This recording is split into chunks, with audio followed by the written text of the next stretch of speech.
Negosyo man ng mga bahay, tataas pa ang bill dahil sa dagdag na 2 pesos and 15 centavos per kilowatt hour sa singil ng Meralco ngayong Hulyo.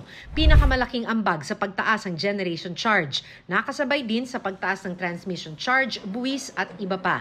Dahil dyan, tumaas sa 11 pesos and 60 centavos per kilowatt hour ang kabuuang electricity rate ngayong Hulyo. Sabi ng Meralco, bumaba lang naman ang June billing dahil inutos ng Energy Regulatory Commission na gawing 4 na buwang installment ang dapat sana'y taas singil noong Hunyo. Kaya para sa July billing, bukod sa tumaas na ang generation charge, babayaran din ang deferred payment na 77 centavos per kilowatt hour na ikakarga sa electric bill kada buwan mula Hunyo hanggang Setyembre. Meron na kaming disclaimer as early as last month na pagpasok ho ng July, anticipate nyo na po na malaki yung magiging pagtaas sapagkat babalik sa dating normal na level yung presyo ng kuryente plus yung sisingilin na deferred cost.